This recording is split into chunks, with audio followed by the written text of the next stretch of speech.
Hello दोस्तों, welcome to your YouTube channel सुसी दी में। आज से हम पढ़ेंगे सेल बायोलॉजी के सारे इम्पोर्टेंट टॉपिक्स जो हमारे CSIR 23 जून और दिसंबर के लिए यूज़फुल होने वाले हैं और हमारे सारे MSc entrance like CAT B, CUET, PSC और IET एग्जाम के लिए भी इम्पोर्टेंट होने वाले हैं। आप इन टॉपिक्स को अपने MSc और PSC के सिलेबस में भी पाएंगे। आप इनसे जुड़ इन टॉपिक्स को पढ़ के एक अच्छा स्कोर प्राप्त कर सकते हैं।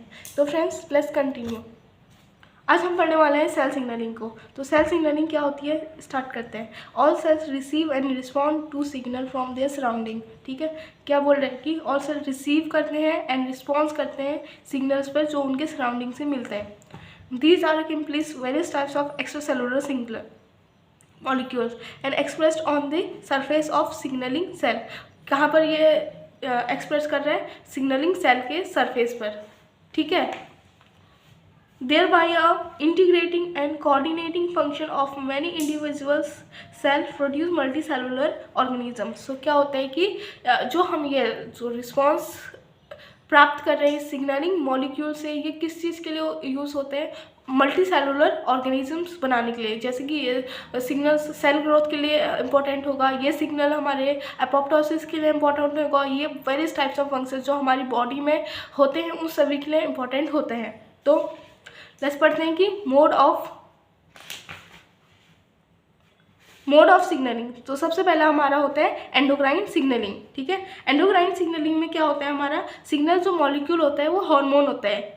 It is a long signalling in which a signal molecule is transported by blood stream. ठीक है, सबसे लंबा है डिस्टेंस पर। अगर सेल बहुत ज़्यादा दूरी पर भी है उसके लिए हम कौन सा मोड इंपॉर्टेंट होता है? उसके लिए हमारा एंडोक्राइन सिग्नलिंग इंपॉर्टेंट होते हैं। दूसरा होता है हमारा paracrine signaling. A signaling molecule release by a cell affect only the close proximity. मतलब क्या बोल रहा है कि जो पैराक्राइन सिग्नलिंग है उसमें क्या होता है, जो सेल मॉलिक्यूल सिग्नल मॉलिक्यूल होते हैं वो उसी के आसपास के एक सेल से क्या कराया जाता है, छोड़ा जाता है और उसी के आसपास दूसरी सेल उसको रिसीव करती है और उस पर अपना कोई फंक्शन करती है। ठीक है, तीसरा क्या हमारा ऑटोक्राइन सिग्नलिंग। और सिग्नल मॉलिक्यूल्स क्या कर रहे हैं? Produce effect on the same cell. Okay, क्या मतलब है कि एक सिग्नल मॉलिक्यूल था, उसने सेम सेल ने उस सिग्नल को छोड़ा और उसी ने उस पर कोई फंक्शन किया, कोई एक्टिविटी दिखाई, तो हमारा एंडोक्राइन सिग्नलिंग हो सकता है। और फिर लास्ट में हमारा आता है जस्टोक्राइन सिग्नलिंग। इसमें क्या होता है, हमारा जो सिग्नल सेल्स होते हैं वो बहुत आसपास होते हैं, क्लोजली, बहुत ही ज़्यादा, मतलब फिजिकल कॉन्टैक्ट होते हैं इनके बीच में, तो हम इसको बोलते हैं हमारा पैराक्राइन सिग्नलिंग। तो इसके फिगर्स देख लेते हैं। तो पहला हमारा पैराक्राइन का ये है। देखिए पैराक्राइन क्या है? एक सेल्स जो है हमारी बहुत नज़दीक है, पास में, क्लोजली है, आसपास है, तो हमारा वन सेल बहुत क्लोजली है अनदर सेल के। ठीक है, तो हमारा पैराक्राइन सिग्नलिंग हो गया। ऑटोक्राइन सिग्नलिंग क्या होती है? देखो ये सेल क्या कर रहा है, एक सिग्नल मॉलिक्यूल छोड़ रहा है और उसी सेल पर रिसेप्टर लगा है, उसको रिसीव कर रहा है, तो ये हमारी ऑटोक्राइन सिग्नलिंग होती।